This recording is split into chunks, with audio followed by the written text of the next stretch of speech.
do texto bíblico e da ata da sessão anterior. Bom dia, senhoras e senhores. Bom dia, presidente. Texto bíblico 22/3/2023. Pois eu bem sei os planos que estou projetando para vós, diz o Senhor, planos de paz e não de mal, para vos dar um futuro e uma esperança. Jeremias 29:11. Ata da 14ª sessão ordinária da primeira sessão legislativa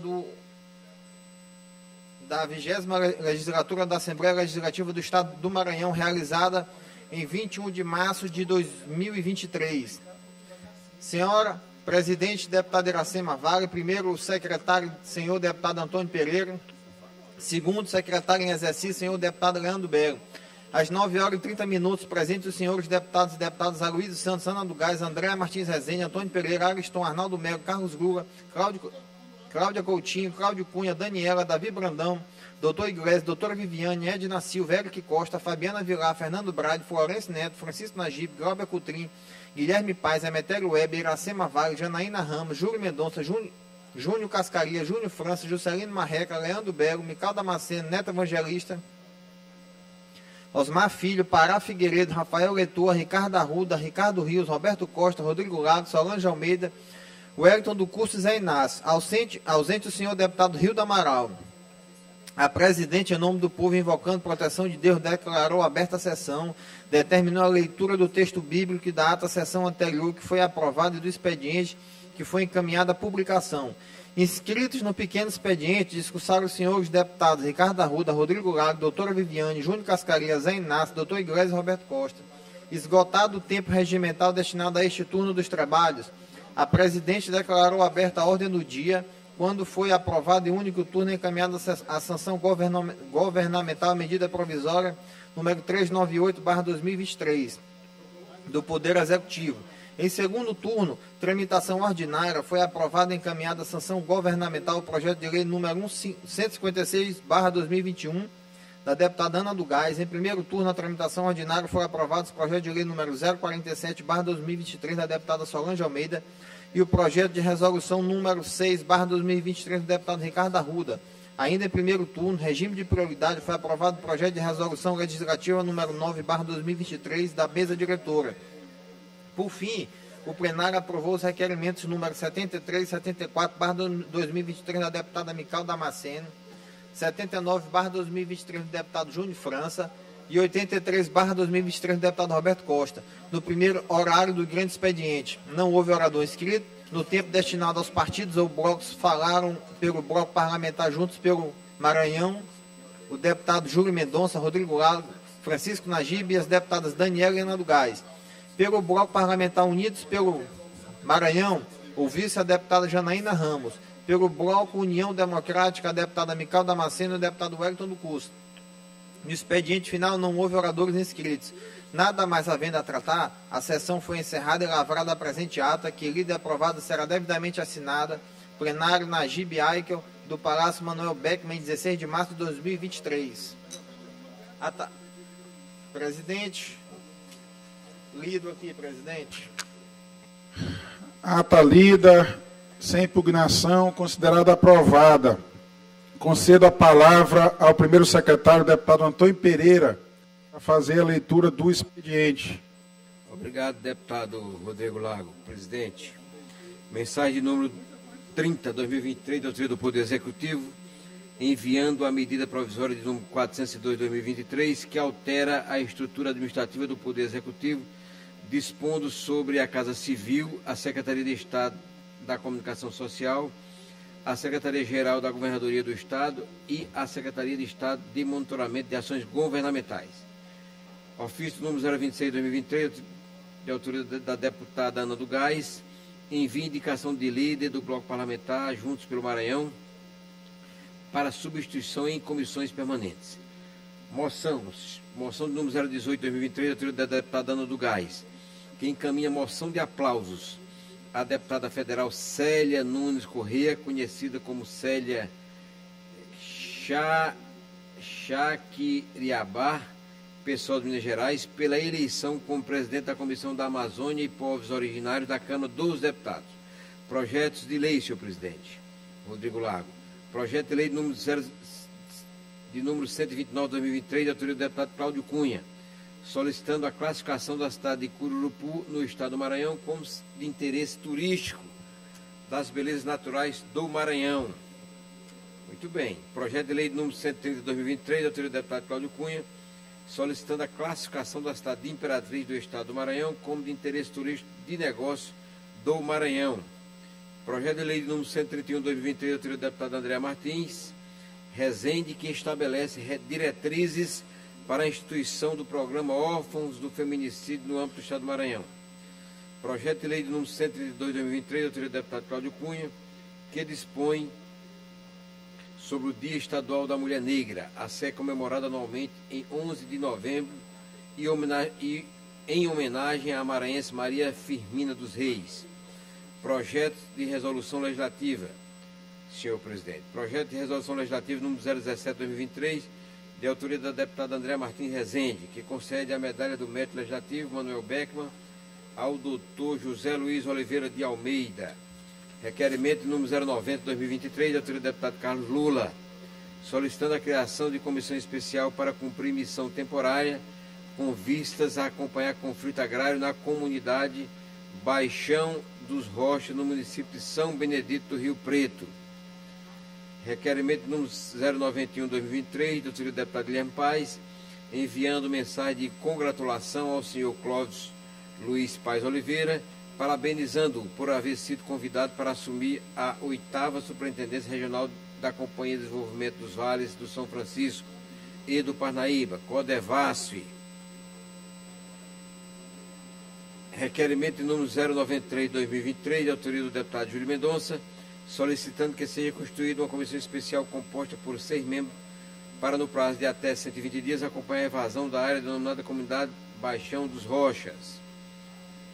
Requerimento número 094 de 2023, de autoria da deputada Janaína Ramos, requerendo que seja enviada mensagem de congratulação ao senhor Elano Medeiros Lima, parabenizando-o pela posse como chefe da Delegacia Federal de Polícia da cidade de Caxias, Maranhão.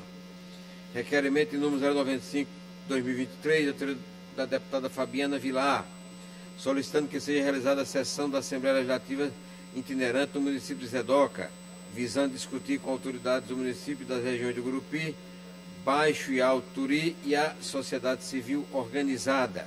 Indicações, senhor presidente Rodrigo Lago, indicações de números 678 e 679 deste ano, de autoria do deputado Juscelino Marreca, solicitando a implantação do programa Estação Técnica para o município de Brejo de Areia e Itapecuru-Mirim, nesse estado.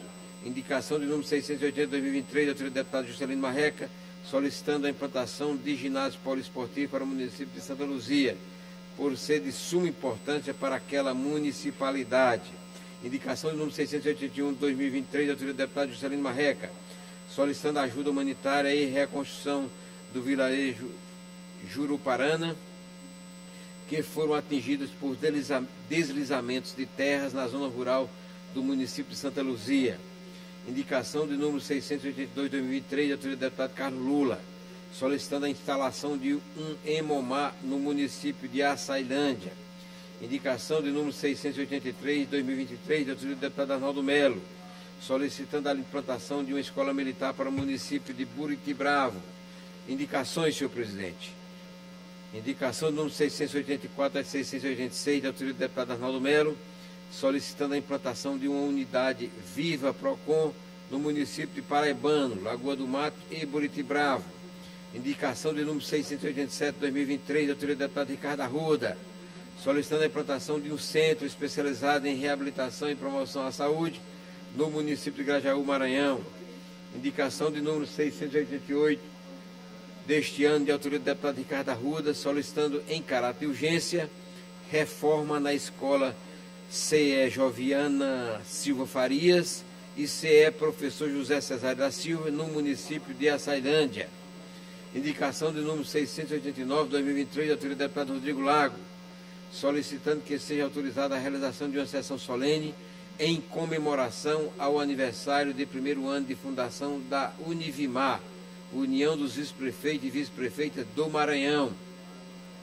Indicação de número 690 de 2023, da autoria do deputado Rodrigo Lago, solicitando audiência pública a ser promovida pela Comissão de Educação Desporto, Ciência e Tecnologia, em data a ser definida posteriormente, para discutir a política de educação no campo em nosso Estado. Indicação de número 691/2023, de autoria do deputado Rodrigo Lago, solicitando o aterramento e instalação de ponte de concreto ou metálica sobre o Rio Preto, que interliga o povoado de Guadalupe, em Anapurus, ao povoado no município de Mata Roma. Indicação de número 692, de autoria da deputada Janaína Ramos, solicitando a criação, instalação e manutenção do IML em Açailândia. Indicação de número 693 e 694, de autoria do deputado deste ano, de autoria do deputado Florencio Neto, solicitando a recuperação da pavimentação asfáltica da MA 379, que liga a cidade de Arame e Itaipava do Grajaú, e da MA 008, que liga a cidade de Arame e Paulo Ramos. Senhor presidente, expediente lido.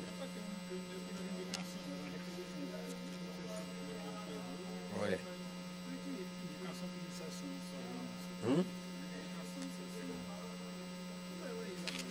Está aqui, na outra parte.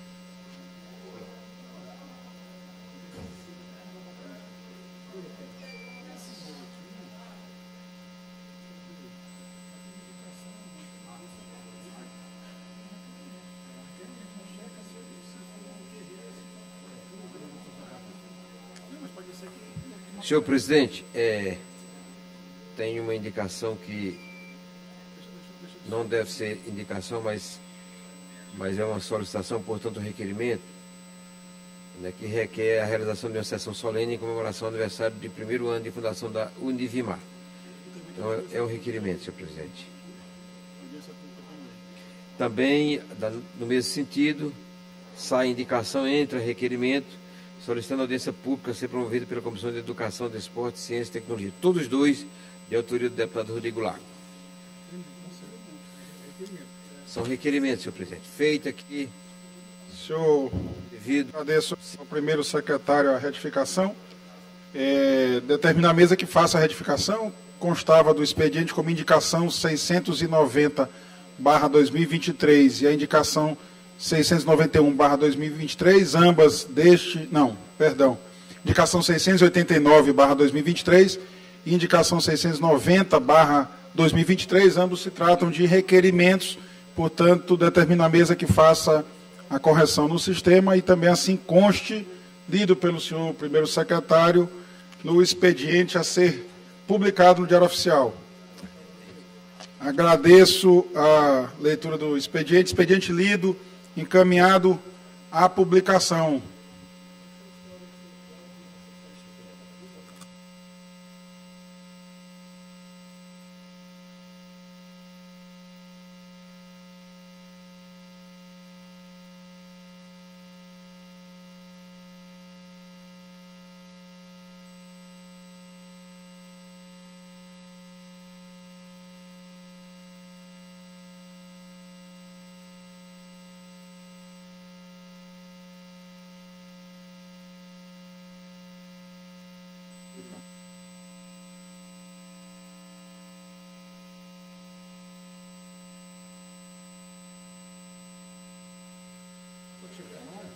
Eu vou, só ia pegar um...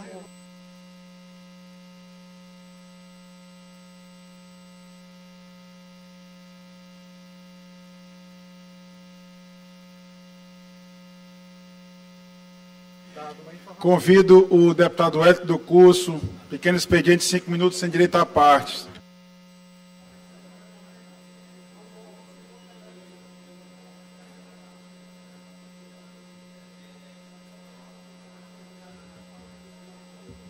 E aí, Wesley?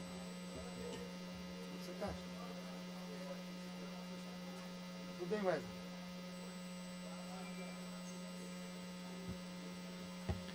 Senhor presidente, demais membros da mesa, senhoras e senhores deputados, internautas, telespectadores que acompanham pela TV Assembleia, nosso mais cordial bom dia, que Deus seja louvado. Que Deus tenha suas mãos poderosas sobre o Estado do Maranhão, sobre a sua população.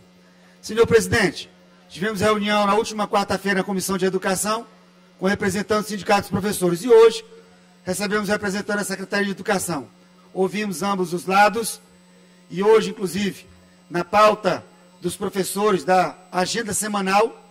Eles estão hoje fazendo uma manifestação pacífica em frente à Assembleia Legislativa do Estado do Maranhão. Amanhã vão se reunir em uma praça pública e na sexta-feira vão deliberar sobre as propostas apresentadas do Governo do Estado. Ontem, no Ministério Público, o Governo do Estado refez a proposta de 11%, sendo pago 2 vezes, retroativa a 1º de janeiro, a primeira parcela, e a segunda parcela em julho. Então, aguardamos o desfecho até sexta-feira, se não, volta às negociações a partir da próxima semana, inclusive com a participação efetiva da Comissão de Educação desta Casa, que é presidida pelo deputado Ricardo Arruda. Parabenizar, inclusive, o deputado Ricardo Arruda, tem sido muito atuante, atento às causas da educação no Estado do Maranhão e acatou o nosso pedido inicialmente para trazer essa discussão para a comissão, e ele tem ligado os deputados, tem falado aos deputados para que participassem da Comissão de Educação. Parabéns, deputado Ricardo, não sei se já chegou, ele estava na comissão agora há pouco, parabéns, deputado Ricardo Arruda. Senhor presidente, a nossa luta permanente em defesa dos professores. Tão logo saiu o reajuste do piso de 14,95, nós já solicitamos ao governo do Estado que pudesse pagar o piso de 14,95. Ouvindo os professores, nós ouvimos relatos de que não somente os 14,95 contemplavam os anseios dos professores. Até porque os professores reclamam, e reclamam de forma acertada, porque na gestão do ex-governador Flávio Dino houve um desrespeito à lei do piso. Em 2022, por exemplo, que era de 33,24% o reajuste, só foi concedido 8% de 2 vezes, e os professores ficaram com a defasagem de quase 25%. E é por isso que eles solicitam não o reajuste de 14,95%, mas solicitam a implantação do piso de 4.420,55. O deputado Hélio continua a luta em defesa dos professores do Estado do Maranhão. Senhor presidente, apresentamos também um requerimento ao governador Carlos Brandão para que pudesse nomear em 2023 os aprovados nos concursos remanescentes ainda no Estado do Maranhão. E eu cito: concurso da Polícia Militar, que ainda faltam 1.100 aprovados, concurso da Polícia Civil, nós temos ainda alguns aprovados, concurso do IPREV, concurso da SEGEP, concurso da AGED, concurso do PROCON, concurso do DETRAN, que aguardam ainda a nomeação. Bravos guerreiros que continuam com esperança de serem nomeados ainda na gestão do governador Brandão. E a nossa luta permanente é solicitando de forma oficial para que o governo do Estado possa fazer a nomeação ainda em 2023. Além disso, nós estamos solicitando também ao governo do Estado para que possa realizar o concurso do Corpo de Bombeiros. Corpo de Bombeiros Militares tem uma grande defasagem dos seus quadros e solicitamos de forma oficial ao governo do Estado para que possa fazer o concurso para 1.000 vagas para o Corpo de Bombeiros do Estado do Maranhão. Solicitamos a atenção do governo do Estado, já havia anunciado antes, o governador Flávio Dino, o ex-governador Flávio Dino já havia anunciado também, mas não honrou o compromisso. Acreditamos que o governador Brandão já fez o anúncio e eu acredito que ele vai honrar esse compromisso e fazer o concurso para o Corpo de Bombeiros no Estado do Maranhão. Senhor presidente, um outro assunto que chama a atenção, não só do Estado do Maranhão, mas da mídia nacional, as fortes chuvas no Estado do Maranhão. Nós temos uma atuação permanente na busca de soluções, inclusive a aposta do governo do Estado para que possa socorrer essas vítimas, seja com cestas básicas, seja com auxílio emergencial, mas para que o governo do Estado possa, nesse momento, dar auxílio. Inclusive, buscando recurso do governo federal. Solicitar ao governo federal que, neste momento de dor, de sofrimento, de muitos desabrigados, por conta das enchentes, dos alagamentos, em várias cidades do Estado do Maranhão, que o governo federal possa socorrer o governo do Estado, possa mandar aporte de recursos para o governo do Estado. Finalizando, senhor presidente, nós temos percorrido também São Luís e identificado vários locais de alagamento e principalmente de área de risco. Nós temos todo esse mapeamento, estamos solicitando ao prefeito de São Luís, Eduardo Brade, para que adote as devidas providências para socorrer também os ludovicenses que passam por um momento de aflição no período de chuvas em São Luís. Agradeço, deputado O Hélio do Curso convida o deputado Zé Inácio para ocupar esta tribuna, 5 minutos, sem direito a partes.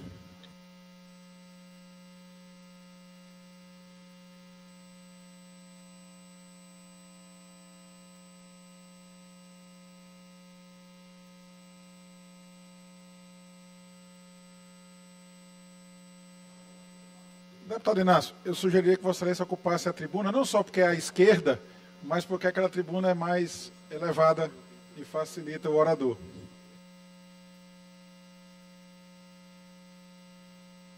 E acho que cabe melhor Vossa Excelência à esquerda, deputado Zé Inácio. Obrigado pela sugestão, deputado Rodrigo. Mas eu, sempre que vou falar do tema nacional, eu gosto sempre de usar aquela tribuna, ficar ao lado da bandeira do Brasil. Mas, senhor presidente, o que me traz mais uma vez a esta tribuna, primeiro para destacar a postura do governador Brandão, que de imediato, assim que tomou conhecimento da situação calamitosa que estão passando alguns municípios maranhenses por conta das enchentes, por conta das chuvas, de imediato tomou providência a partir de secretarias e órgãos de governo para garantir atendimento às famílias atingidas pelas enchentes nos municípios e também teve uma ação imediata de ir aos municípios pessoalmente. E eu quero destacar que, além do próprio governador, ontem esteve aqui no Maranhão 2 ministros de governo, na verdade, 3 ministérios representados, Ministério do Governo Federal representado no Maranhão, e aí é importante destacar a presença do ministro Juscelino Rezende, do ministro Valdez Góes, da Integração Nacional, e o secretário executivo do Ministério da Cidade, Hildo Rocha. Diferentemente do governo federal anterior, que pouquíssimas vezes veio ao Maranhão, e quando veio era para visitar padarias. Agora os ministros do governo Lula vêm para acompanhar a situação em loco e também tomar as providências devidas. Isso, primeiramente, eu quero destacar, assim como a importância do governo do Estado, através da Defesa Civil, fazer um levantamento e identificar municípios que estão sendo atingidos pelas enchentes e que as câmaras municipais desses municípios já decretaram, inclusive, estado de emergência ou de calamidade pública. Ou seja, o governo primeiro decretou estado de emergência em 20 municípios. Essa lista subiu. Eu aproveito, inclusive, para dizer que estamos entrando com requerimento para que o município de Sítio Novo seja incluído no decreto do governo do Estado, porque também o município foi atingido por fortes chuvas.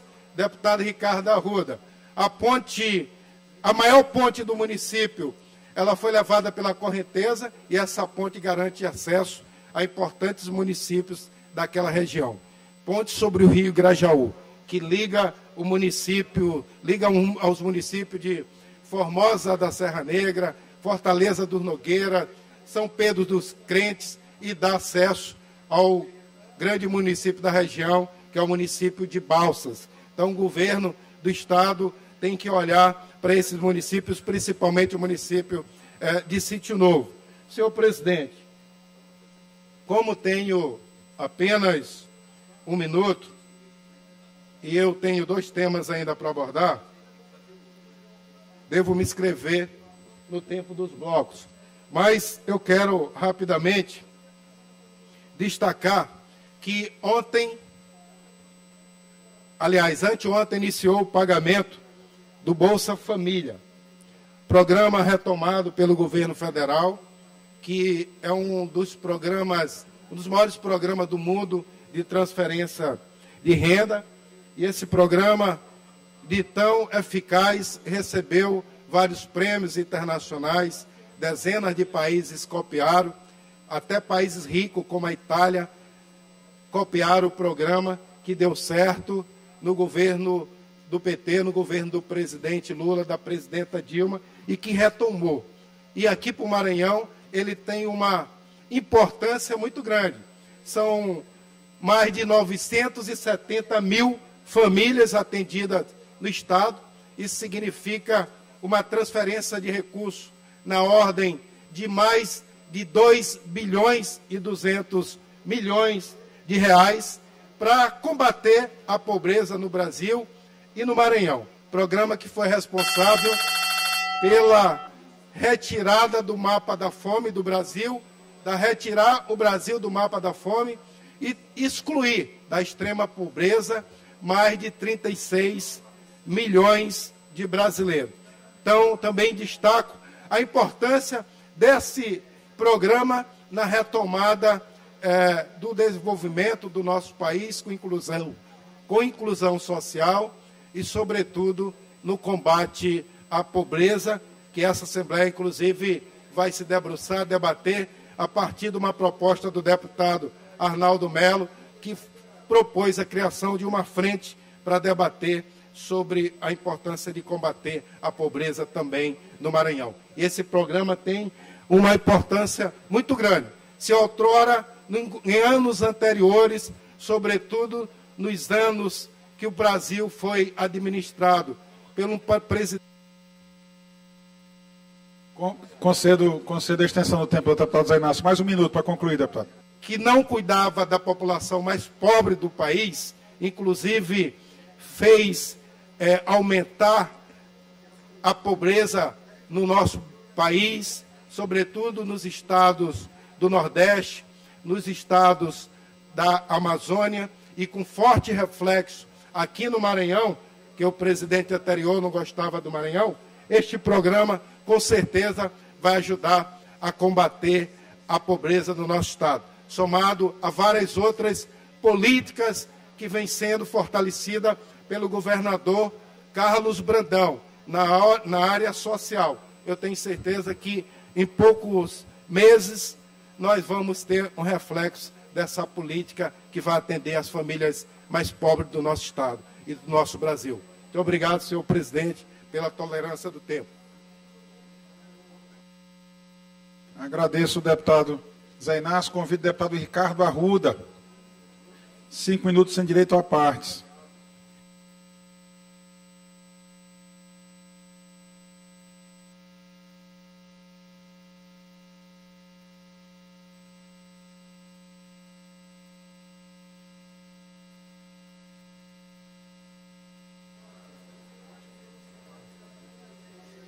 Senhor presidente, senhoras deputadas, senhores deputados, imprensa, as pessoas que nos acompanham nas redes sociais, nos canais oficiais da TV Assembleia, da Rádio Assembleia também, galeria, funcionários, servidores da casa.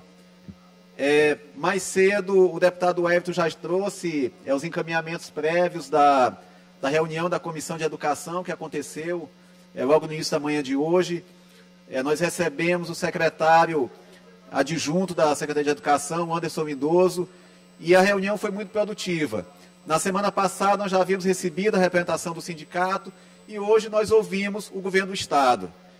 Eu entendo, e o deputado Everton colocou mais cedo sobre os encaminhamentos dessa reunião, como eu falei, foi uma reunião bastante produtiva, em que ele trouxe, o secretário adjunto trouxe a situação da greve e o estágio das tratativas com a representação sindical dos profissionais da educação.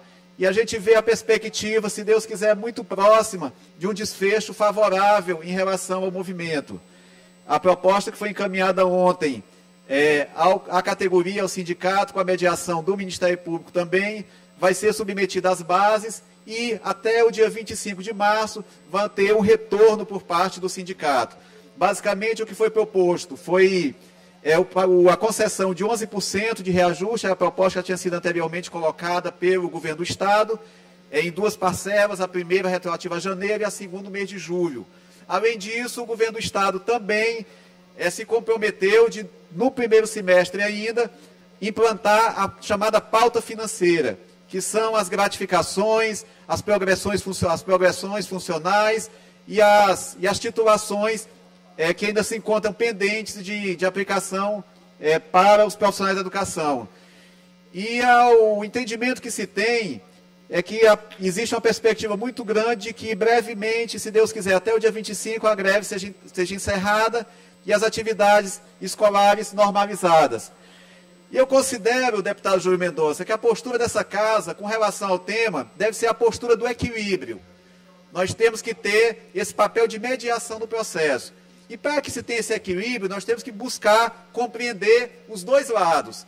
Entender a legitimidade da manifestação e do pleito dos professores. É justo da parte dos professores reivindicarem melhorias salariais, melhorias das condições de trabalho, como, por outro lado, também nós temos que compreender a situação do governo do Estado, no sentido de que existem amarras fiscais que, às vezes, dificultam, impossibilitam a concessão do reajuste no valor pleiteado, além da necessidade de investimento na educação. Nós temos que entender que a melhoria da educação passa por vários fatores. Passa, sim, pela valorização profissional e salarial dos profissionais da educação, mas passa por investimento em infraestrutura e recursos pedagógicos para que nós possamos efetivamente melhorar os índices de educação do Estado. E o papel dessa casa, ao meu ver, é exatamente o papel do equilíbrio, buscar conciliar os interesses. O interesse legítimo dos professores de buscar melhoria salarial, mas também buscar entender o ponto de vista do Estado, entender até onde o Estado pode ir e de que forma pode ser concedido esse reajuste, porém sem comprometer financeiramente e legalmente a situação da pasta. Então, eu considero a reunião extremamente produtiva e reafirmamos, toda a comissão, nós reafirmamos o interesse dessa casa de participar diretamente da mesa de negociação. Sob esse sentido, a comissão já vai encaminhar uma correspondência, um ofício ao governo do Estado, ao sindicato, demonstrando nossa intenção e nossa disposição de não só ficar disponíveis, mas também de participar diretamente, compondo a mesa de negociação.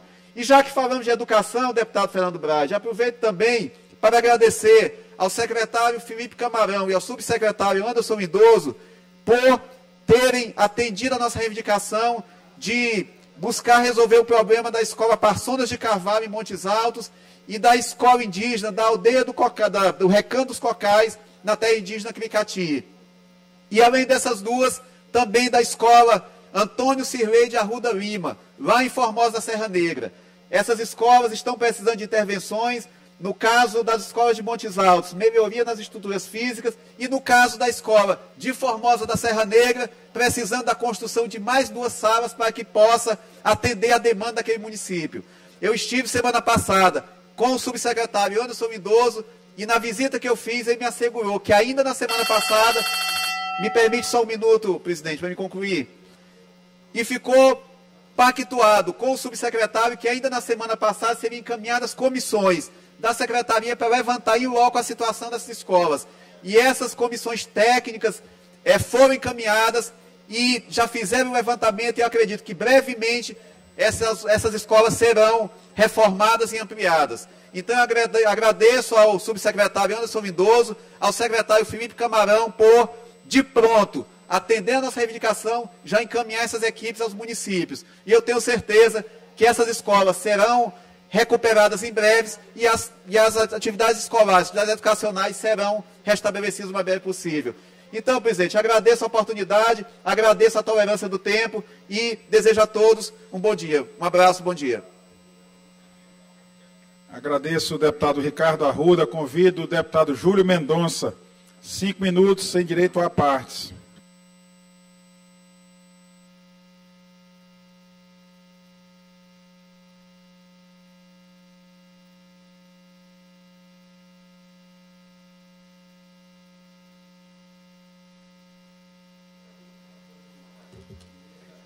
Senhor presidente, em nome do senhor presidente Rodrigo Lago, saúdo toda a mesa, internautas, imprensa, amigos, colegas, deputados e deputadas. Alegria, mais uma vez, e honra estar aqui nesse plenário, nessa tribuna. primeiro para ratificar e parabenizar toda a Comissão da Educação, em nome do presidente Ricardo Arruda, que de fato, presidente, o papel da comissão é esse, de mediar, como nós estamos buscando, buscar o equilíbrio, porque é necessário que a gente promova esse entendimento, porque a greve só traz prejuízo para esse Estado, que já é um Estado pobre, com baixos índices de educação. E nessa mesma reunião, eu quero enaltecer aqui, inclusive, deputado Rodrigo, o seu requerimento para fazermos a audiência pública para discutir a educação no campo, que foi prontamente aprovado pela comissão, e fica o nosso apoio irrestrito da comissão para esse importante tema. Conte conosco e nós estaremos sim, né, falta definir a data, eu acho que sugiro que seja em abril, né, não tem mais como fazer agora, né, e a gente caminhar. Volto ao tema ontem sobre o que aconteceu em São Benedito do Rio Preto. Nós solicitamos e agradeço a manifestação de todos os deputados que nos apoiaram na proposição de criar uma comissão especial, por isso o requerimento foi posto. Solicito a sensibilidade para que a gente possa aprovar esse requerimento, eu acho que até foi aprovado, não sei se foi hoje, né? E que as lideranças indiquem os seus membros para participar e nós pudermos, assim, cumprir com o nosso papel institucional, que é de acompanhar essas distorções que tanto prejudicam o nosso Estado, tanto do ponto de vista social quanto do ponto de vista econômico. Então, a minha solicitação para aprovação do requerimento da criação da comissão especial e também para que as lideranças possam indicar também as pessoas. Quero também chamar a atenção para um ponto que considero extremamente importante nessa casa, deputado Ricardo Arruda, é que no dia 28 nós estaremos recebendo aqui o promotor do meio ambiente, Fernando Barreto, numa audiência com a presidenta, e está sendo convidado todos os deputados, deputado Fernando Braille, para que a gente possa discutir a lei que trata sobre, a lei do anteprojeto que trata sobre a atualização do Código Ambiental. Então eu quero pedir a todos os deputados, deputado Guilherme Paes, para que a gente possa estar juntos, conhecendo, tomando conhecimento dessa importante peça que foi constituída através de audiências públicas na legislatura passada, mas que é uma importante base para podermos discutir a educação no campo, recursos hídricos e a política ambiental. Então, dia 28, à tarde, nós estaremos recebendo aqui o promotor Fernando Barreto e todos e todas estão convidados.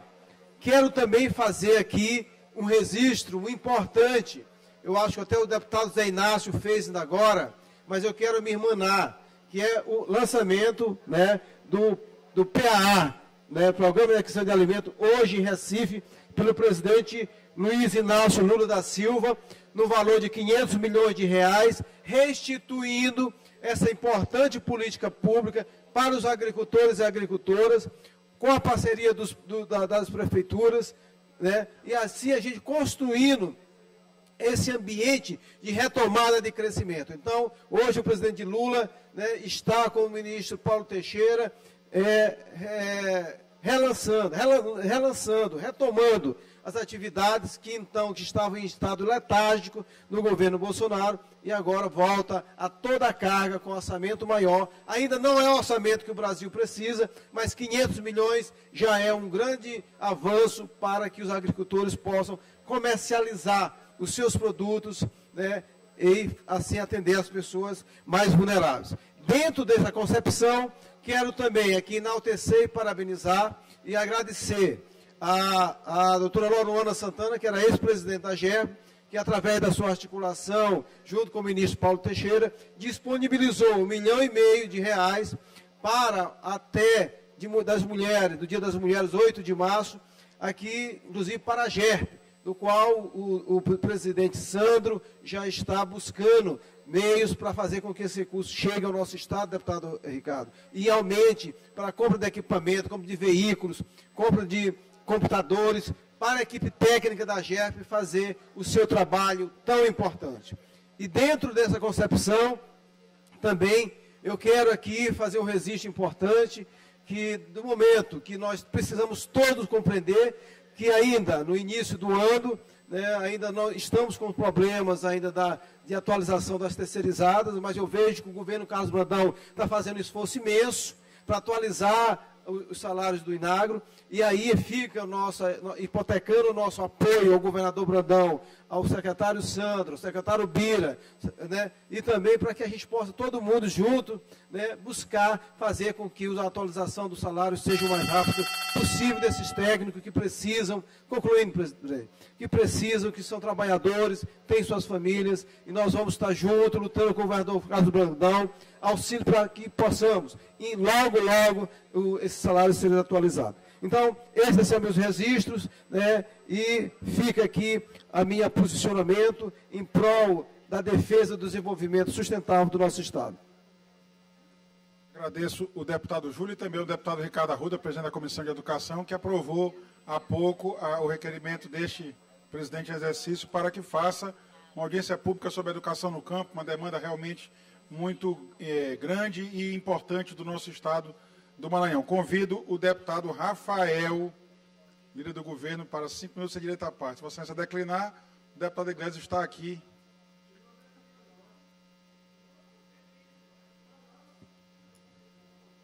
Declino, presidente. Convido o deputado Iglesias, 5 minutos sem direito à parte. Depois o deputado Cláudio Cunha o sucederá para iniciarmos a ordem do dia.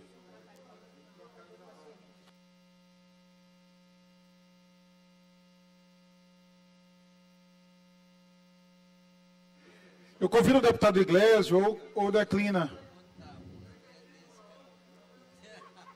Acaba que essa demora, deputado Iglesias, ocupa um pouco de tempo e aí consome o tempo do pequeno expediente e impede os colegas deputados e as colegas deputadas de ocuparem o pequeno expediente. Convido o deputado Cláudio Cunha, 5 minutos sem direito à parte.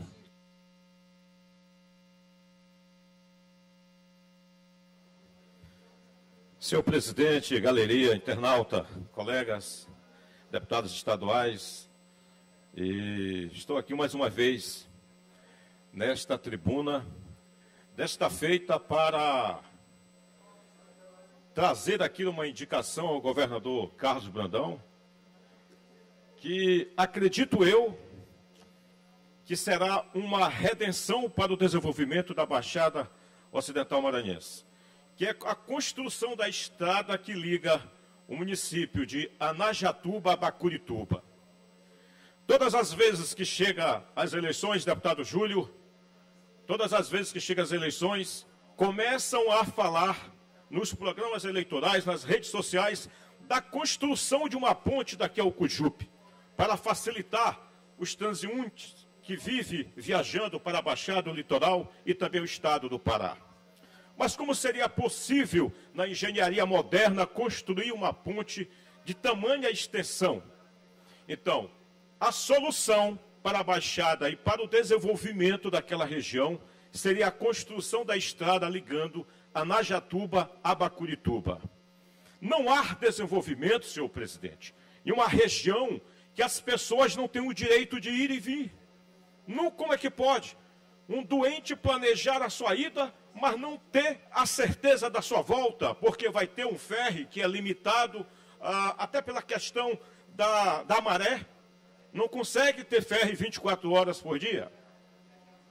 Então, eu peço aqui, não só que fosse uma indicação minha, mas que pudesse ser compartilhada com todos os meus pares, em especial ao deputado aqui que não está presente, mas o deputado Pará Figueiredo, que é daquela região, o Osmar Filho, deputado Júlio, meu amigo Guilherme, que tem também suas relações com o litoral, seus pais têm relação com o litoral, e todos vocês. Afinal de contas, nós estamos falando de uma população, senhor presidente, de mais de 2 milhões de habitantes, uma população que supera 50 municípios maranhenses, é 1/3 do estado do Maranhão, e que o desenvolvimento precisa estar presente nessa região.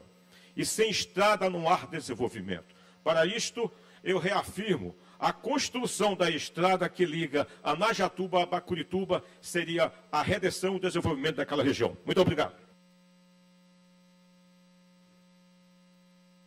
Agradeço o deputado Cláudio Cunha, o deputado Iglesio, não está no plenário, mas ele vai falar no tempo dos blocos, o deputado Iglesio.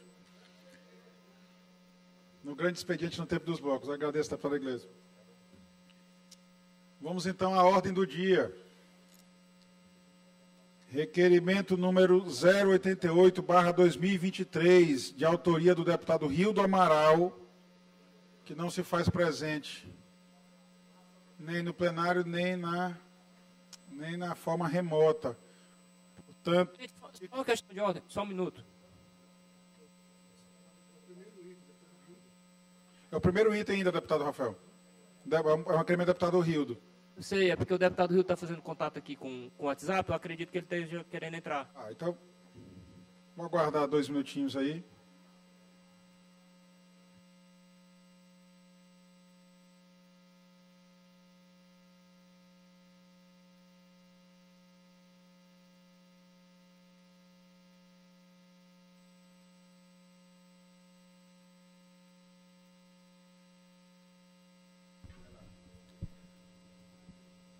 Para você que acompanha ao vivo a sessão plenária desta quarta-feira, dia 22 de março, quem preside os trabalhos é o vice-presidente da Casa, o deputado Rodrigo Lago, à frente da mesa diretora.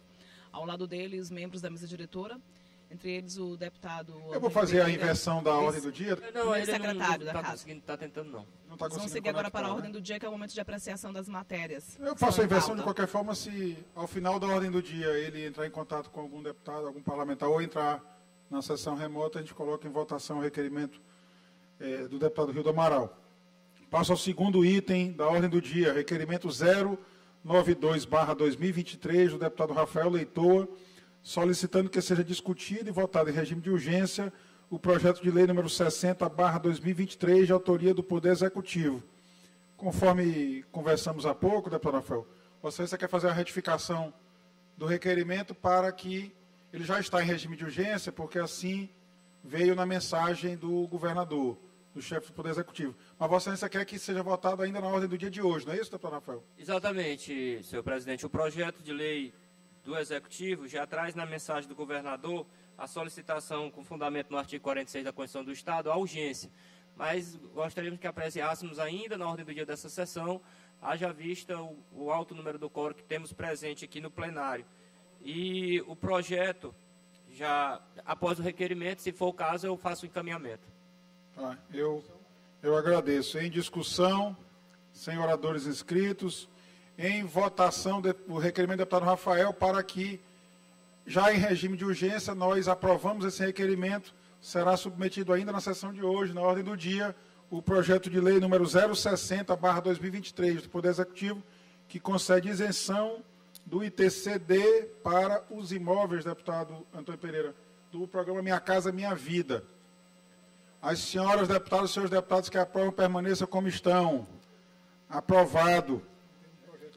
Portanto, vou incluir na ordem do dia o projeto de lei, objeto, agora já será o projeto de lei, deputado Antônio Pereira.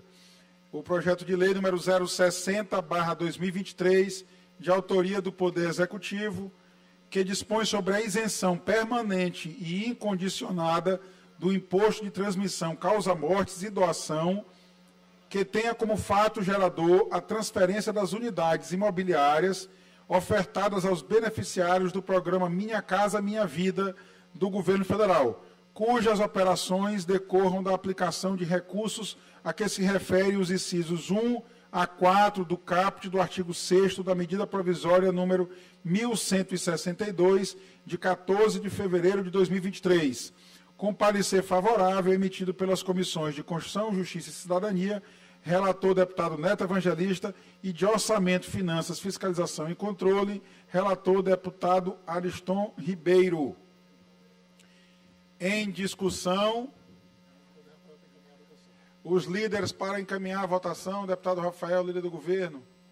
Presidente Rodrigo Lago, rapidamente para encaminhar, até conversei ontem com os líderes dos demais blocos, o projeto de lei, ele dispõe sobre a isenção permanente e incondicionada do imposto de transmissão causa-mortes e doação que tenha como fato gerador a transferência das unidades imobiliárias ofertadas aos beneficiários do programa Minha Casa Minha Vida, do Governo Federal, cujas operações decorreram da aplicação dos recursos provenientes das fontes de recursos a que se refere os incisos 1 a 4 do caput do artigo 6 da medida provisória 1162, de 14 de fevereiro de 2023. Trago aqui o artigo 1º, parágrafo único, que ficam isentos do imposto de transmissão causa-morte e doação de forma permanente e incondicionada os beneficiários de transferência de unidades imobiliárias no âmbito do programa Minha Casa Minha Vida, do Governo Federal, em apurações que decorram da aplicação dos recursos provenientes das fontes de recursos a que se refere os incisos 1 a 4 do caput do artigo 6 da medida provisória 1162, de 14 de fevereiro de 2023. Parágrafo único. A isenção mencionada no caput desse artigo deverá produzir efeitos previamente à contratação dos investimentos e se relaciona às operações com recursos das dotações orçamentárias da União, do Fundo Nacional de Habitação de Interesse Social, do Fundo de Arrendamento Residencial e do Fundo de Desenvolvimento Social. Fica o chefe do Poder Executivo autorizado a editar os atos regulamentares necessários à execução desta lei.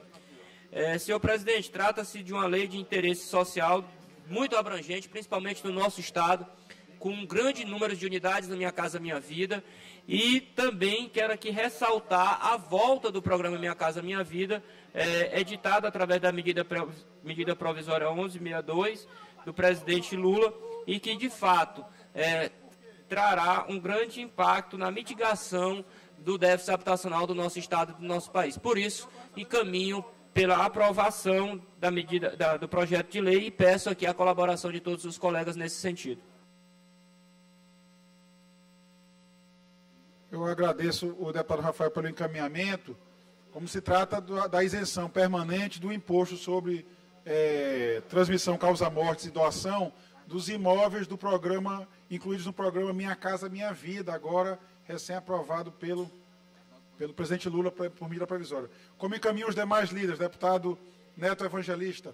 Presidente Rodrigo, o encaminhamento dessa liderança é pela aprovação do projeto. Eu tive a honra de ser o relator na Comissão de Constituição e Justiça, como lido por Vossa Excelência, porque é um projeto que, na verdade, corrige um erro histórico. Não há que se falar em pagamento de imposto para quem é beneficiário de programa social habitacional. Se ele é beneficiário de um programa social, é porque é uma família de baixa renda. E você vai cobrar imposto numa família de baixa renda, não tem o menor sentido. Então, inclusive, aproveito para parabenizar o governo do Estado pela iniciativa de corrigir essa distorção histórica que tem aqui no pagamento de imposto, né? Desse programa importante que o governo federal volta a fazer no nosso país. Agradeço, deputado Neto. É uma contrapartida, inclusive, exigida na medida provisória a isenção desse imposto, e, de fato, devemos louvar a atitude do senhor governador Carlos Brandão por aderir e encaminhar essa casa a esse projeto. Como encaminha o deputado Eric, está na casa? Não. Sim, presidente. Perdão, deputado. Encaminhamos no sentido da aprovação. Também o deputado Eric, pelo bloco União Democrática, encaminha pela aprovação. Como encaminha o deputado Júlio Mendonça, pelo bloco Juntos pelo Maranhão, em substituição da deputada Ana do Gás, que não está na sessão. O deputado Florencio não está aqui não, né? Não, a deputada Ana está, inclusive, mas está de forma remota, a gente não está conseguindo contar. Encaminhamos pela aprovação, presidente. Já sabia desse encaminhamento, deputado Júlio. E agradeço a Vossa Excelência. Todos os líderes encaminharam pela aprovação. As senhoras deputadas e senhores deputados que aprovam, permaneçam como estão. Aqui. Aprovado em primeiro e segundo turno, encaminhado à sanção.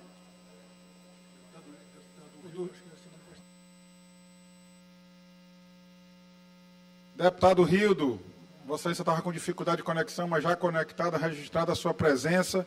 E o requerimento, anuncio, portanto, o requerimento número 088/2023, de autoria do deputado Rildo Amaral, solicitando que seja enviada a mensagem de louvor e aplauso ao senhor José Bastos de Mesquita, diretor sócio executivo da empresa Hotbel Distribuidora, por sua sensibilidade em apoiar o esporte, cultura e as ações em Imperatriz e diversas outras cidades do Estado. Não há oradores inscritos para discussão. nem há também encaminhamento. Em discussão, em votação, as senhoras deputadas e os senhores deputados que aprovam permaneçam como estão. Aprovado. Agradeço ao deputado Rildo e agradeço a mesa aqui por ter conseguido a conexão.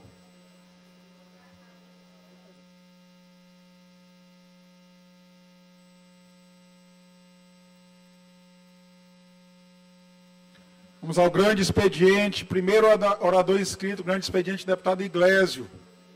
Até 30 minutos com direito a partes. Você não precisa ocupar os 30 minutos, mas tem até 30 minutos com direito a partes.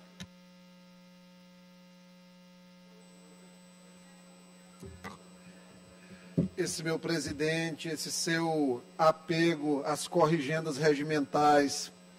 Bom dia a todos, bom dia a todas.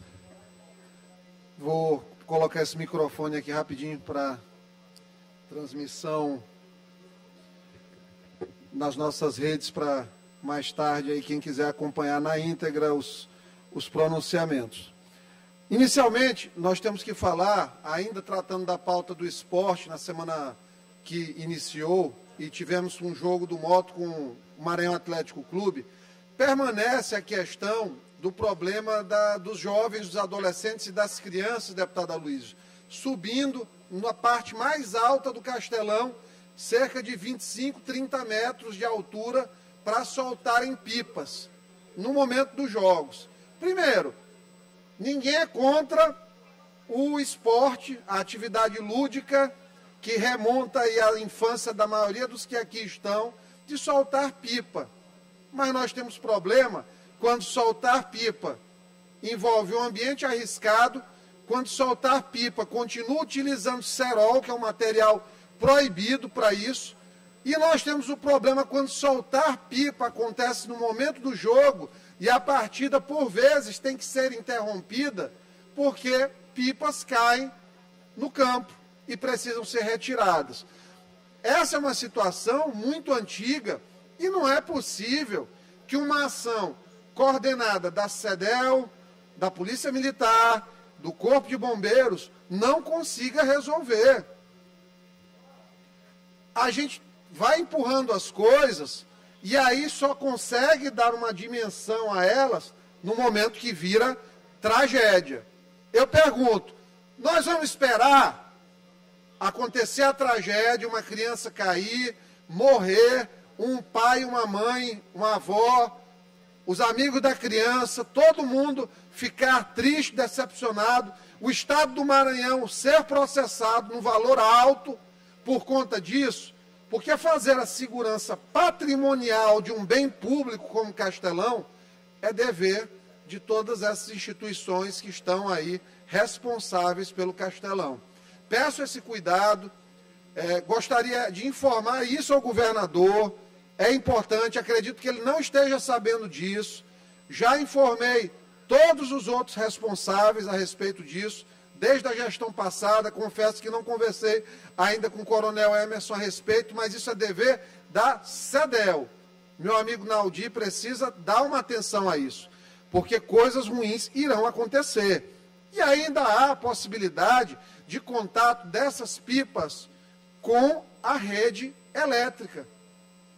É outra maneira das crianças, os jovens ali morrerem. Nós vamos esperar? Eu espero que não.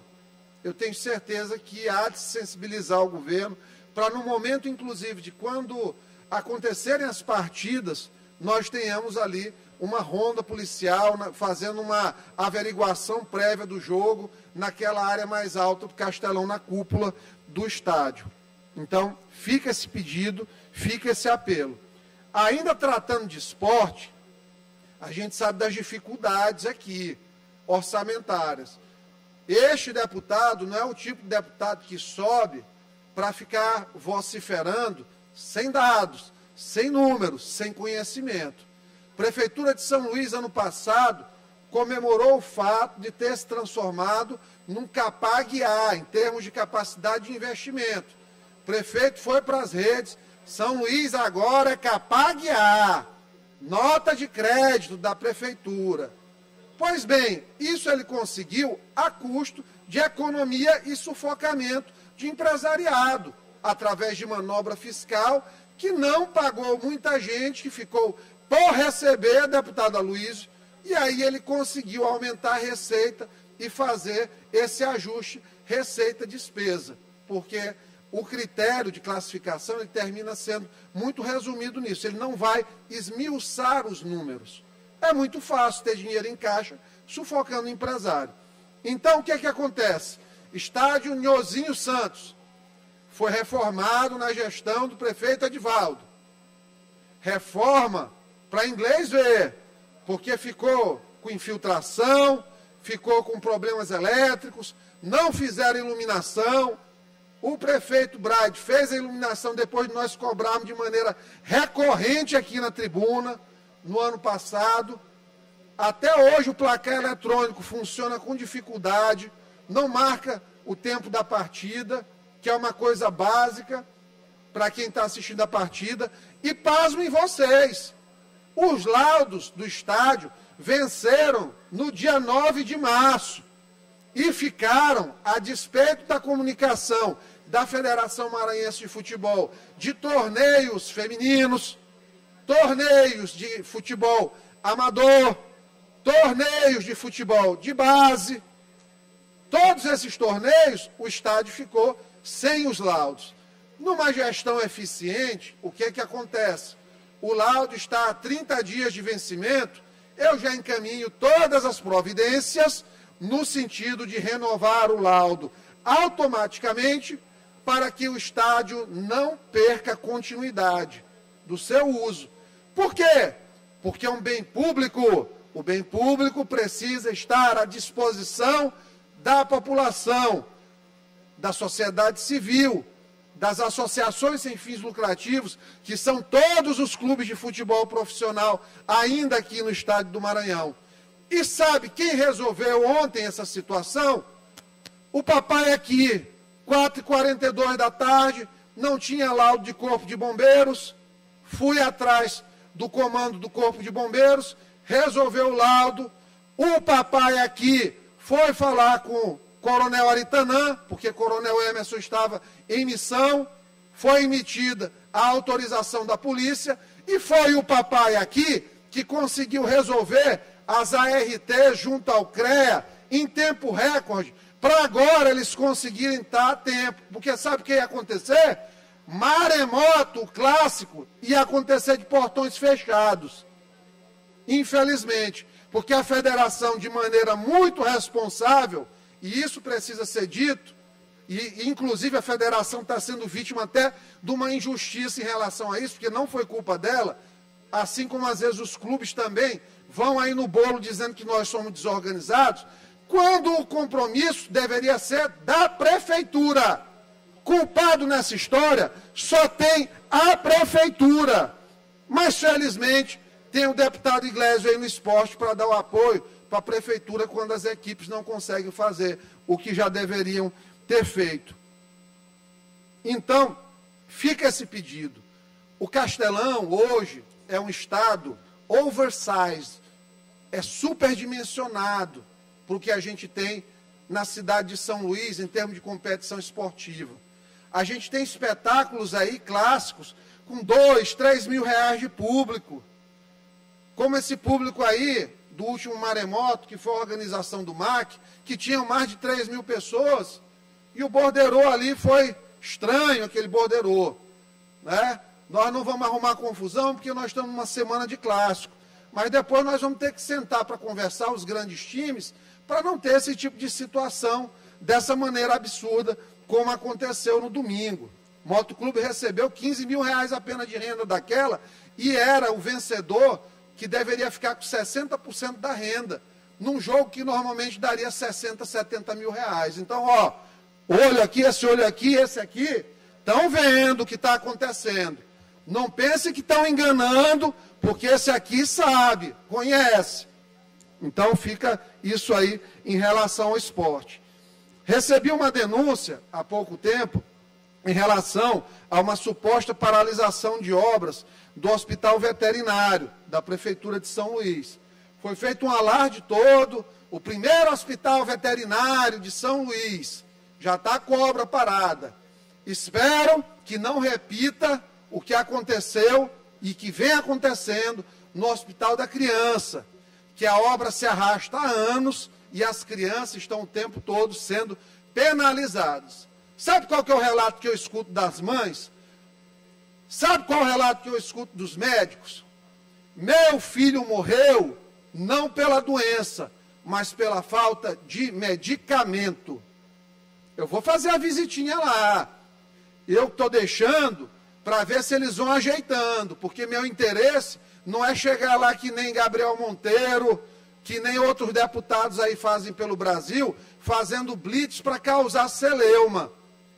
Eu quero que as coisas se ajustem. Eu estou dando tempo, mas vai chegar um momento que a minha paciência vai acabar. E eu vou fazer o vídeo e mostrar direitinho, ponto a ponto. Vou mostrar aquele necrotério.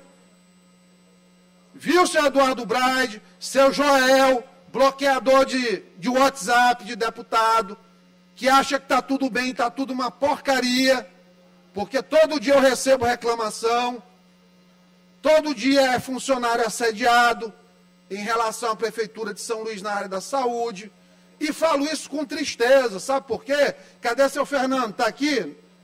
Não está, mas deve estar assistindo, saiu até daqui da tribuna, do plenário. Se ele puder voltar, fazer uma parte, defender, está à disposição, Fernando, porque você é um amigo, merece aqui o direito de fala, pelo menos para ter o direito de explicar essa confusão aí da prefeitura que lhe elegeu. Então, o que acontece? Não estão tendo o mínimo respeito com a saúde. Imagina, cara, uma criança morrer porque faltou um aerolim, porque faltou um corticoide, porque faltou uma droga barata como uma noradrenalina, porque não tinha um tubo do tamanho da traqueia da criança para utilizar, porque não funcionou um equipamento de reanimação cardiovascular. Todas essas coisas, elas são muito sensíveis. Nós estamos falando da única emergência pediátrica que dá algum suporte, ou deveria dar algum suporte, em São Luís. Nós não estamos falando de uma unidade de bairro pequenininha que vai lá, faz medicina da família, pesa a criança, vê a altura do básico. Nós estamos falando da via final, da via que é responsável por atender 127 municípios do Maranhão, na urgência e emergência de pediatria, da prefeitura que recebe pouco, mas já deveria ter buscado mais em Brasília. Não faz porque não tem articulação. E sabe por que não tem articulação? Porque não se posiciona. Não se sabe se é de direita, se é de centro, se é de esquerda, se tem relação com o governo federal, se tinha com o ex-presidente. Quem não se posiciona não cria relação política. É fluido. É fluido. Tudo que é fluido, tudo que é neutro, tudo que é inerte, falha, porque não dá solidez à administração. E, infelizmente, nós temos uma administração pública municipal fluida, fraca, desconstruída. O serviço público, a assistência social do município está desconstruída em todos os seus segmentos. Vai na educação ver o que uma criança estuda hoje. Vai ver o desempenho dela ao final. Veja a assistência no Socorrão 1, no Socorrão 2. Veja o tempo que o idoso que fratura o colo de fêmur demora para ser operado no hospital. Veja a dificuldade dos materiais de ortopedia mais básicos, porque não se consegue fazer uma licitação. São todos esses absurdos que nos levam a crer que todo discurso de competência, que eu estou pronto, nunca esteve pronto, achava que estava pronto, não estava, infelizmente. Então, lamentavelmente, nós precisamos, nesse momento, de um choque de gestão, para que a prefeitura, obviamente, dê conta, nas diversas áreas, a realizar o que se comprometeu a realizar. Ninguém está pedindo nada demais, não. É só para ter o remédio básico, o baratinho. Eu não estou pedindo para comprar o remédio para miastenia grave para criança. Aquele de 8 milhões, não estou pedindo para a prefeitura pagar. Eu estou pedindo para pagar azitromicina, eritromicina, cefalexina, dipirona, ibuprofeno, o básico, aerolim, nebulizador, ter um nebulizador no hospital, ter uma comida minimamente digna. Não estou falando de mandar buscar coco bambu para os funcionários, não. Mas é para não ter todo dia frango seco, com arroz seco, com uma salada que não se sabe nem de onde veio, ou não ter nada dentro da refeição. O que a gente pede é o mínimo para um funcionário exercer a sua função, o mínimo para uma criança ter um atendimento do que a gente chama aí de 95% das patologias, dos casos clínicos usuais. Isso aí que a gente pede. Tapa-buraco, avenidas aí como a Holandeses, que está aí gastou um dinheirão, gente, lambeu a litorânea todinha de asfalto de novo, não precisava. Precisa até, inclusive, ser investigado pelo Ministério Público qual foi essa ideia genial de gastar aquele asfalto todinho na litorânea que só precisava de uma recuperação, tapa-buraco e de alguns segmentos. Ou seja, o dinheiro público não está sendo priorizado para onde precisa dele de fato. Assistência às famílias vitimadas pela chuva tem no Instagram, todo dia. Não há uma altivez na prefeitura em defesa da população nessa demolição de casas do Coreto da Praça que teve no Vinhais. Sucumbe à ação do Ministério Público, sucumbe às decisões imediatas da vara de interesses coletivos e difusos, que muitas vezes vai apenas estricto senso dentro da letra da lei. Mas existe por trás da lei necessidade de pessoas que é possível consensuar. Ocupações muito mais caóticas tem na cidade, e eu nunca vi ameaçarem derrubar a invasão que um hospital particular fez na Jerônimo de Albuquerque. Eu nunca vi. Por quê? Porque o peso, a mão pesada é sempre sobre os pequenos. Sempre sobre os pequenos. Mas quem acompanha esse mandato há 4 anos e 2 meses sabe que aqui tem quem defenda os pequenos na tribuna. Estou apurando, inclusive, uma prisão supostamente ilegal de uma militante de direita.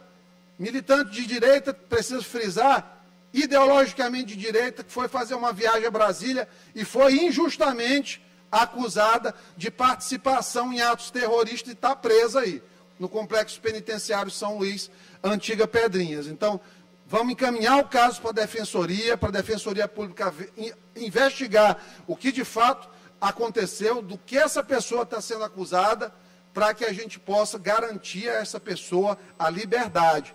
Trata-se de uma jovem evangélica, reputação ilibada, que não merece estar em uma cela com pessoas que delinquiram homicídios, latrocínios, tráfico de drogas.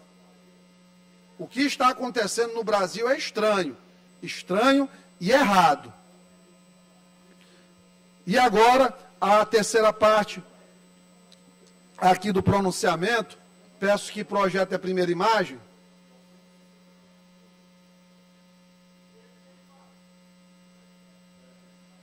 Consegue dar um zoom no gráfico de baixo? Zoom no gráfico de baixo, por favor.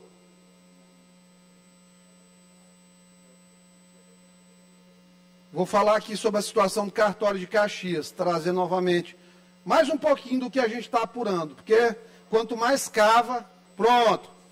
Vocês estão vendo ali. Esses gráficos eu construí extraindo a partir dos dados de arrecadação das serventias nos anos de 2020, 2021, 2022 e janeiro de 2023, que é o que tem disponível, dados públicos, declarados. Baixa um pouquinho, por gentileza, porque o gráfico ali aponta não aparece. Isso, perfeito. Se vocês olharem o primeiro gráfico, 2020, é o azul claro. Perceba que o faturamento dele é o mais baixo. O azul. Perceba que o faturamento dele é o mais baixo, o azul. O segundo gráfico é laranja, 2021. Perceba que ele já tem uma subida, porque já ali no segundo semestre de 2021, no pós-pandemia, os negócios começaram, mas a curva ela começa a ascender muito rapidamente. E o terceiro é quando a mão pesada do cartorário Aurino Luz começa a pesar de maneira brutal. Quando ele começa a fazer a avaliação de terrenos ainda loteados, que não foram nem colocados como com as benfeitorias que precisam, a cobrar metro quadrado de R$500, praticamente. Então, olha como sobe absurdamente. Nós temos 2020, 2021 e lá em cima, 2022. Agora, no final do gráfico, você vê que teve uma queda. Quando é que aconteceu essa queda? Quando começaram as denúncias do vereador Catulé, lá em Caxias. Aí ele começou a segurar a mãozinha dele, para poder pegar mais leve. Perceba que esse gráfico, que tem aí mais de 85% de acurácia, foi feito inclusive por um programa estatístico chamado Stata, eu coloquei esses dados aí no final de semana, ele mostra numa curva polinomial que as variações são todas verdadeiras, com 85% de chance de estar certo. Então, o TJ, a presidência do TJ, a corregedoria do TJ, a presidência da comissão de concurso agora do TJ, que vai ter concurso para cartorário novamente, precisa estar atenta a quem vai utilizar as vagas de pessoa com deficiência. Coloca o gráfico de cima, por favor. Agora o de cima. Isso aqui é no decurso do tempo. Aquelas curvas todas que eu mostrei, eu criei numa única curva, sobrepus, está aí de 2020 a 2022, final de 2022, porque janeiro de 23 não dá para parametrizar aí. Então, o que acontece? Olhem a curva como começa. 2020, ele passa o ano da pandemia, todo estável e começa a ganhar dinheiro no balde, no final. Quando chega o final do ano, com as denúncias, começa a ter queda de arrecadação. A curva de baixo, sabe o que é? A variação do índice de reajuste dos cartórios. Uma reta, praticamente, enquanto nós temos uma curva logarítmica em cima. Essa área sobre a curva, nós poderíamos chamar de efeito corrupção em cima do cartório, de cobranças indevidas, de notas devolutivas em excesso que aumentam aí os custos cartorais, notariais, tudo isso aí envolvido. Então, matematicamente provado que há algo a ser tratado em Caxias. Deputado, você não pode fazer da mesa. Não pode fazer. Se você quiser fazer a parte, vai para a bancada. Aqui para a bancada. Então, continuando. Mostra a próxima figura aí, por favor.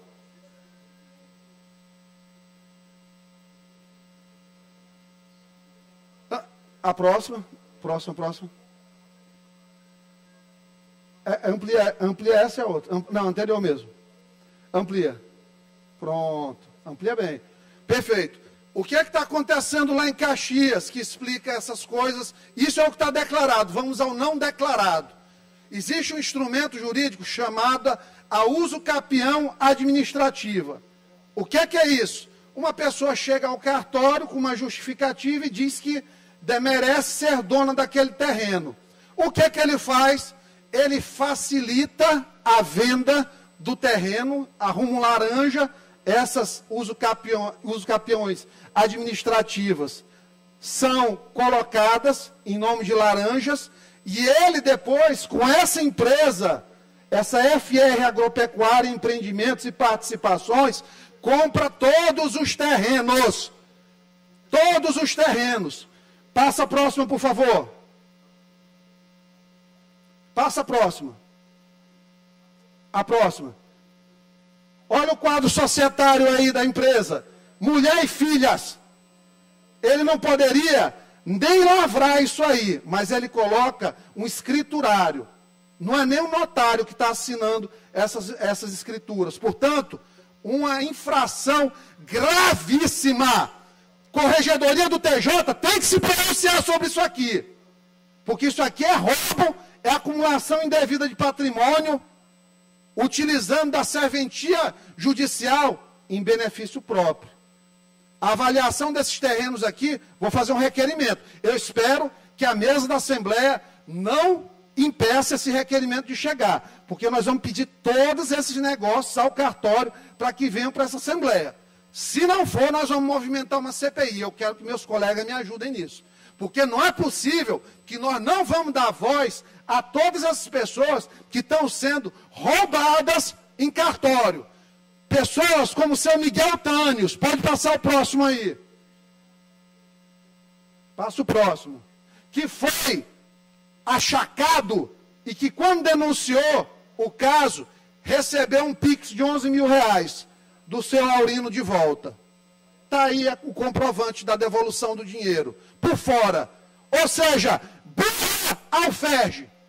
Como é que um sujeito como esse, errado, tem um cartório como o de Caxias, e ainda é indicado para Aldeias Altas? O faturamento de Aldeias Altas já aumentou 60% depois que ele entrou. Pode bater os números do FERJ. Vamos deixar o cidadão e a cidadã ser roubado por cartório? Vamos deixar um dono de cartório se transformar num latifundiário, explorando as pessoas? Será que essa Assembleia e o Judiciário vão se omitir? Eu quero crer que não. Então eu peço aos colegas que todos nos ajudem na aprovação desse requerimento, para nós termos esses dados, porque o que está acontecendo aqui é um dos maiores esquemas de roubo legalizado nas barbas do Judiciário que já aconteceu nesse Maranhão. E só existe porque ele tem alguém lá dentro que dá proteção. E nós temos que descobrir quem é. Nós temos que descobrir quem é.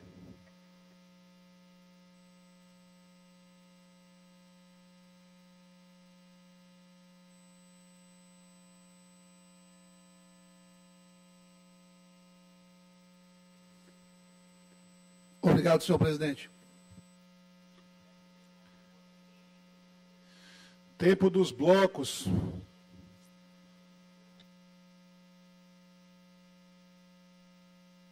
O deputado Zé Inácio está inscrito aqui no bloco Juntos pelo Maranhão. Ele está acompanhando a sessão do seu gabinete. Eu pediria que viesse ao plenário.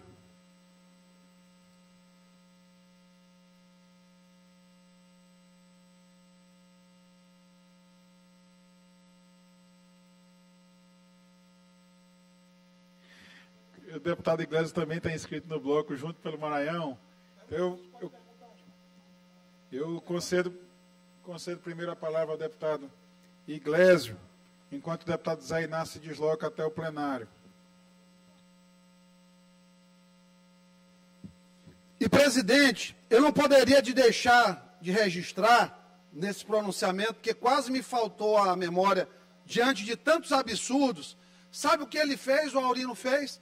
Ele procurou o representante das pessoas com visão monocular para tentar transformar a causa como se eu tivesse com preconceito contra o monocular. Eu não tenho preconceito contra o monocular. Esse deputado aqui tem leis em benefício e defesa da pessoa monocular nessa Assembleia. Mas ele teve coragem, estou com as mensagens aqui, não mostro porque eu não mostro conversa privada, mas na hora que chamar, na hora que tentar botar processinho aqui por uso de tribuna, porque agora está virando moda processar deputado por fala de tribuna, estão esquecendo do artigo 53 da Constituição, o mundo está esquisito, né? Vai ter as conversinhas aqui todas registradas. Me processa, Aurino, me processa.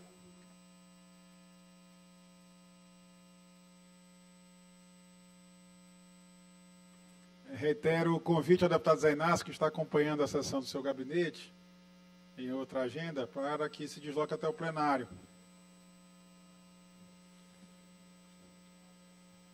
Suspendo a sessão por 5 minutos, enquanto o deputado Zé Inácio se desloca até o plenário.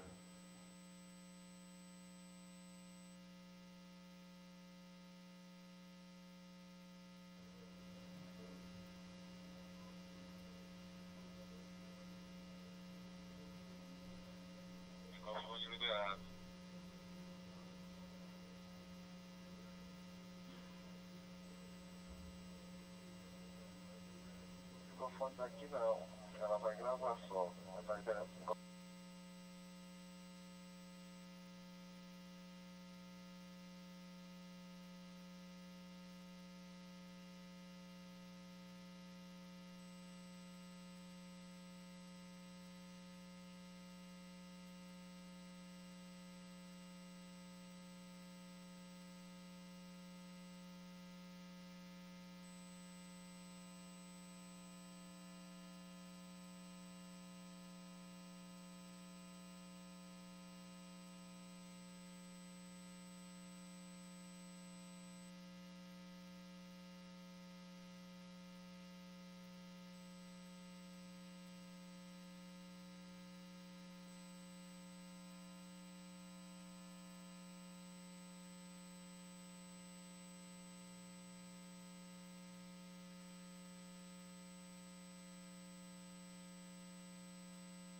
Enquanto o deputado Zé Inácio se desloca até o plenário, fazendo novamente um apelo a Vossa Excelência, deputado Zé Inácio, que nos acompanha, mas está aí uma audiência no seu gabinete.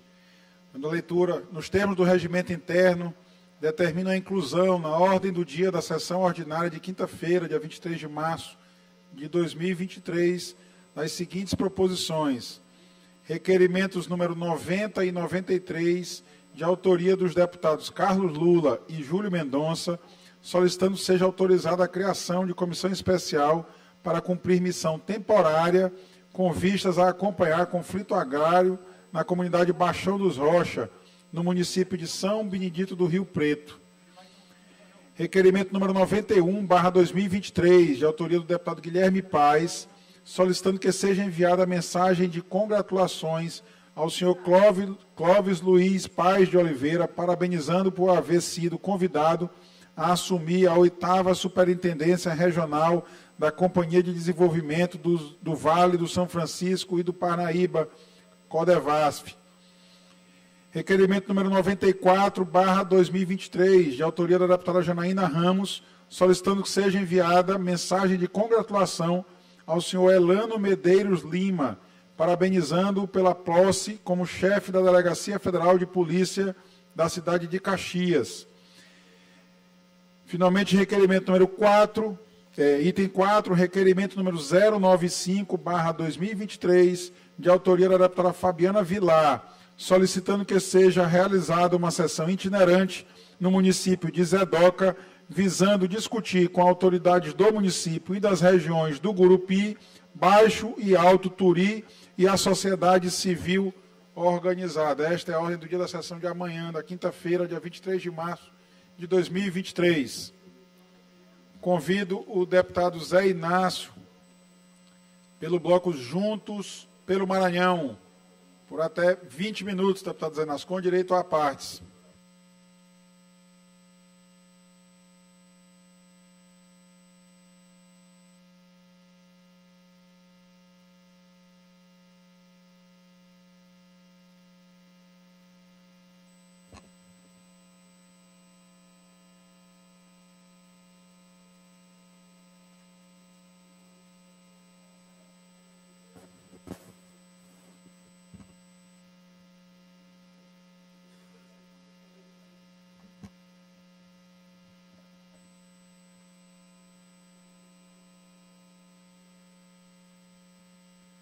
Senhor presidente, colegas deputados, a todos que nos assistem pela TV Assembleia, dá uma saudação especial aos jornalistas e blogueiros que cobrem o dia a dia da Assembleia.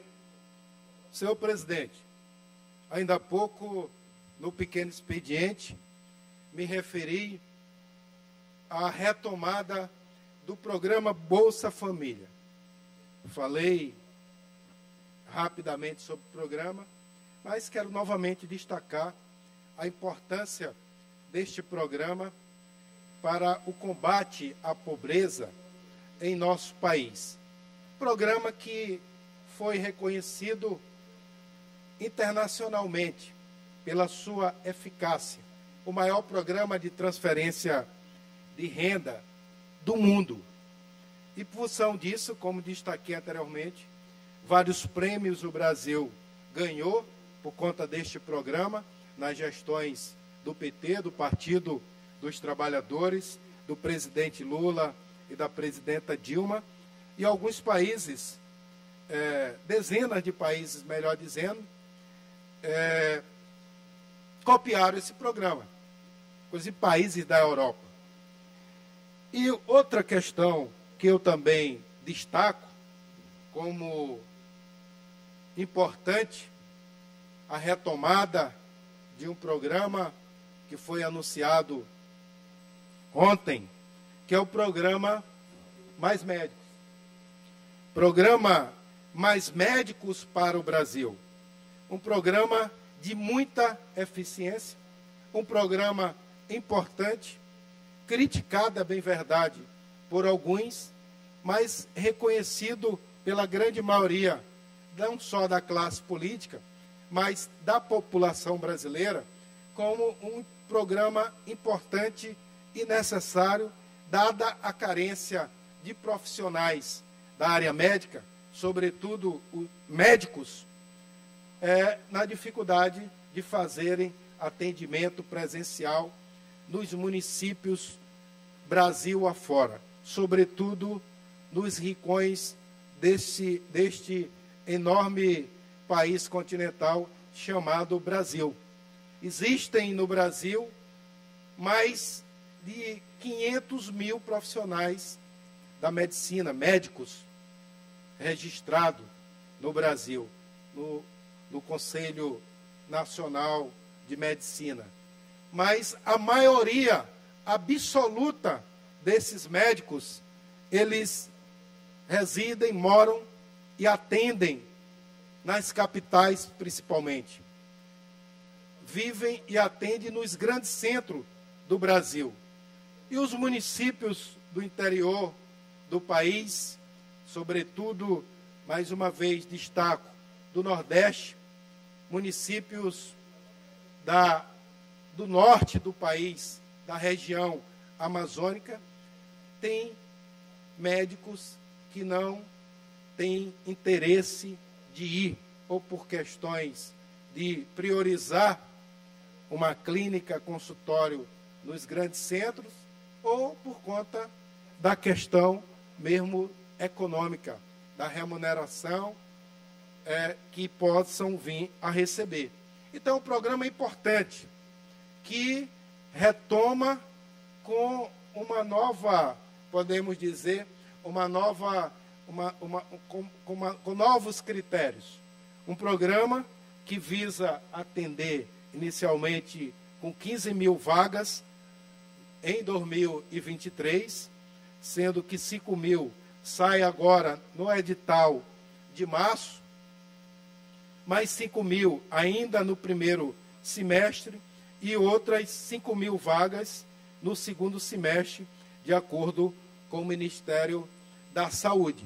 E há uma previsão de um investimento nesse programa da ordem de mais de 700 milhões, precisamente 712 milhões de reais será o investimento, com o diferencial que, além de contratar médicos, contratará também profissionais como dentistas e enfermeiros.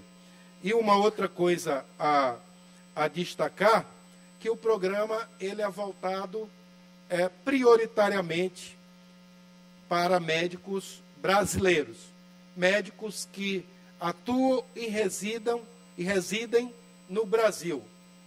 E médicos, logicamente, que havendo ainda vagas a serem preenchidas, médicos que tenham formado em medicina no exterior, médicos brasileiros formados no exterior. E, logicamente, que como a demanda é muito grande, e caso não tenha médicos brasileiros ou médicos brasileiros formados no exterior, e houver a necessidade de contratação de médico estrangeiro, o programa, com certeza, vai contratar, como fez na primeira versão do programa. E fazendo até referência à fala do presidente Lula, no momento que fez o relançamento do programa, ele dizia que não importa saber a nacionalidade do médico, mas a nacionalidade, presidente Rodrigo Lago, mas a nacionalidade do paciente. Logicamente que será um paciente brasileiro que precisa do atendimento médico. Eu quero também destacar... Deputado Zé Inácio, eu queria parabenizar vocês que estão trazendo esse tema muito importante para essa casa. De fato, é um programa que mostrou resultados muito positivos e mesmo aqueles críticos de outrora, hoje se curvam ao êxito desse programa, agora retomado pelo presidente Lula, com muito êxito pelo governo federal, que de fato passa a se preocupar nessa temática da saúde com a população. Nós passamos, infelizmente, um bom período em que nós não tivemos um ministro de Estado da Saúde. Hoje nós temos, sim, uma ministra de Estado da Saúde, um presidente da República que se preocupa com a população nesse país reside, e aí, como disse o presidente Lula, pouco importa a nacionalidade do profissional da saúde, pouco importa onde ele se formou, o que importa é que nós temos que cuidar da saúde do povo brasileiro, e eu parabenizo Vossa Excelência por trazer essa temática para esta casa. Eu que agradeço o seu parte, inclusive peço que incorpore ao nosso pronunciamento, e quero agora destacar mais um programa retomado pelo governo federal, Vossa Excelência já fez até referência, que é o programa Minha Casa Minha Vida, que nós acabamos de aprovar uma lei de iniciativa do governador Carlos Brandão, que isenta de imposto causa mortes e imposto por doação, de transmissão do imóvel por doação, os maranhenses. Lógico que isso é um aperfeiçoamento do programa. E é importante também destacar que essa exigência ela está prevista na medida provisória que recria o programa Minha Casa Minha Vida. E de imediato, o governador Brandão, para ficar apto a receber o programa no estado do Maranhão, tomou esta iniciativa que ora a Casa Legislativa, a nossa Assembleia Legislativa, também dando a sua parcela de colaboração, aprova em regime de urgência. E eu faço questão também de destacar a importância deste programa, fazendo inicialmente o retrospecto do que representou este programa para garantir dignidade a famílias de menor renda brasileira, o que representou a garantia de um direito constitucional, que é a moradia digna, e o efeito deste programa, para contribuir, acelerar a retomada do crescimento econômico do nosso país. Eu sempre destaco crescimento com inclusão social, que garantir moradia digna à população brasileira é desenvolver a economia, mas garantindo inclusão social e dignidade às famílias que foram beneficiadas por este importante programa. E de 2009 a 2018, o programa ele atendeu 5,6 milhões de unidades que foram entregues à população brasileira. E aqui no Maranhão, nós temos várias cidades que foram atendidas por este programa. Cidades pequenas do nosso estado e cidades de porte médio, assim como cidades maiores, como a nossa capital, São Luís. Quem anda em São Luís vê os bairros da cidade de São Luís repleto de unidades habitacionais construído a partir do programa Minha Casa Minha Vida. Residências, casas, conjuntos de apartamentos. Quem tem a oportunidade, inclusive, de sobrevoar a ilha de São Luís, vê quantas casas tem construída, que mudou a paisagem da zona rural, dos bairros da periferia da nossa capital, em Paço do Lumiar, em São José de Ribamar. Nós vemos inúmeras construções do programa Minha Casa Minha Vida, que vai ser importante a sua retomada, não só para o Brasil, mas como também para o nosso estado, para o nosso Maranhão. E não só casas construídas na área urbana, mas também em áreas rurais, áreas de assentamentos, atendendo os assentados da reforma agrária, área para construção, para atender agricultores familiares, comunidades quilombolas, comunidades ribeirinhas. Ou seja, o programa ele aconteceu Brasil afora e no Maranhão, atendendo famílias que vivem não só na zona urbana, mas também na zona rural. Infelizmente, esse programa, nos últimos 4 anos, ele ele foi esquecido. Mudaram o nome do programa e transformaram para Minha Casa Verde e Amarela. E o pior é que a gente não via nem o amarelo e nem sequer o azul das casas, porque não foram construídas casas por este programa nesses últimos anos.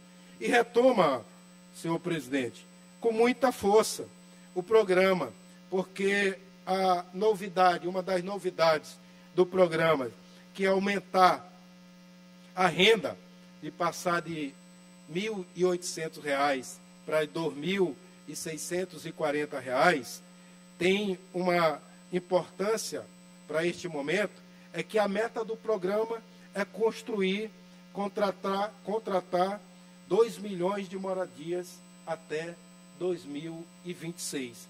Ou seja, é um recurso, um volume são oportunidades e um volume de recurso muito grande que vai ter diretamente para investir na construção civil, que isso representa geração também, dinamizar a economia e geração também de emprego e renda.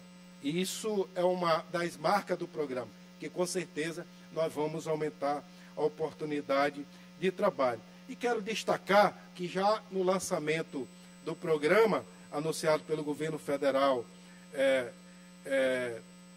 neste mês, Imperatriz, somente na cidade de Imperatriz, há já um indicativo de retomada imediata da construção de 3.000 unidades.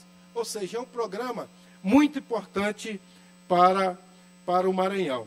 É nesse sentido que eu destaco a retomada do programa Bolsa Família, destaco a retomada do programa Mais Médico para o Brasil e destaco também a importância que será o programa Minha Casa Minha Vida para garantir moradia digna aos brasileiros que possuem menor renda, assim como dinamizar a economia do nosso país, gerando oportunidade de emprego, gerando oportunidade de geração de renda. Senhor presidente, eu concluo o meu pronunciamento destacando esses importantes programas do governo federal e parabenizando o nosso presidente Luiz Inácio Lula da Silva por retomar importantes programas no Brasil que mudaram a realidade da população, sobretudo para a população mais pobre do nosso país. Eu agradeço o deputado Zé Inácio e mais uma vez parabenizo vocês por trazer a essa casa esses importantes temas, a retomada desses programas sociais pelo governo federal. Agora nós temos, deputado Zé Inácio, um presidente que cuida do povo brasileiro. A retomada desse programa Minha Casa Minha Vida é muito importante, que também parabenizo a sensibilidade do governador Carlos Brandão e também dos nossos colegas aqui para aprovar essa lei hoje, isentando a tributação para os beneficiários do Minha Casa Minha Vida. É um programa que de fato mudou a realidade da população aqui no nosso estado, que ainda há uma carência habitacional muito grande, e que eu tenho certeza que com essa retomada feita a partir da medida provisória editada pelo presidente Lula e agora pela lei aprovada por esta casa, muito bem será conduzido o programa, que nos honra e nos orgulha ter um maranhense à frente da condução desse programa, que é o deputado federal Hildo Rocha, a quem desejo muito sucesso na missão lá no Ministério das Cidades. Ele que aqui esteve no Congresso Municipalista feito pela FAMEM, e ele pôde explanar vários programas, dentre eles esse programa e também o programa Cisternas, que também está sendo retomado pelo governo federal. Eu destaco esse programa porque é um programa importantíssimo, porque dá acesso à água. Hoje, que é o Dia Internacional da Água, nós todos que temos acesso à água potável, devemos racionalizar esse importante bem da vida, porque infelizmente ainda há muitas pessoas que dele necessitam. E antes de encerrar a sessão, também parabenizo a cidade de Balsas, que hoje completa 105 anos da sua emancipação política, e parabenizo toda a cidade e a sociedade de Balsas por esta data especial. Nossa presidente da casa, deputada Iracema Vale, acompanha a deputada doutora Viviane hoje nas comemorações do aniversário de Balsas. Nada mais havendo a tratar, declaro encerrada a presente sessão.